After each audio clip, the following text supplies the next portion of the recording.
c'est le plus important rappel de l'histoire de l'industrie automobile aux États-Unis.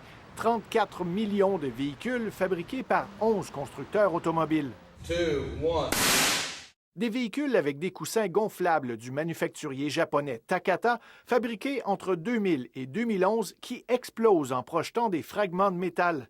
Stephanie Erdman a témoigné l'an dernier devant le Congrès américain qui enquêtait sur 5 décès et de nombreux blessés en lien avec cette pièce défectueuse. Elle a expliqué que des éclats de métal lui ont lacéré le visage et l'œil droit lors de l'explosion du coussin gonflable. Le même genre de coussin qu'on retrouve dans les voitures canadiennes, explique cet analyste. La plupart des composants dans le marché canadien et dans le marché américain sont les mêmes. Les fabricants fabriquent pour le marché nord-américain le même genre de véhicule. Mais soyez rassurés, on ne rapporte aucun décès ou blessure chez nous. Par courriel, Transport Canada soutient même qu'il n'a reçu aucune plainte de Canadiens concernant les coussins gonflables Takata.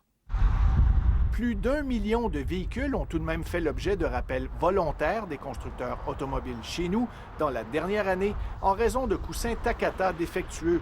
Mais contrairement aux États-Unis, le Canada ne s'est jamais donné le pouvoir législatif d'imposer lui-même des rappels.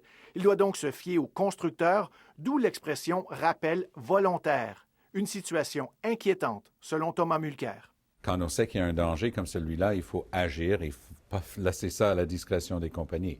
Les Américains sont en train d'agir, le Canada doit également agir et rapidement. Des demandes de recours collectif totalisant près de 2,5 milliards de dollars ont été déposées au Canada. Imaginez une grenade qui explose là, à quelques mètres de votre poitrine ou de votre figure. C'est de ça qu'il s'agit, là. Ces demandes visent 400 000 véhicules pour des dommages personnels et matériels pouvant être causés par les coussins défectueux.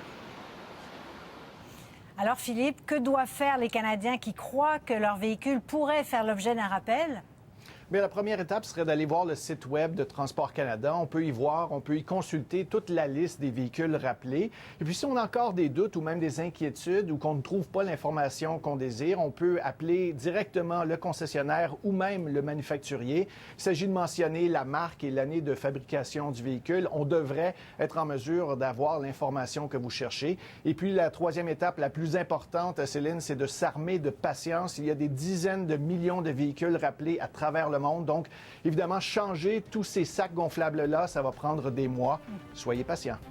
Bon conseil. Merci beaucoup, Philippe. Merci.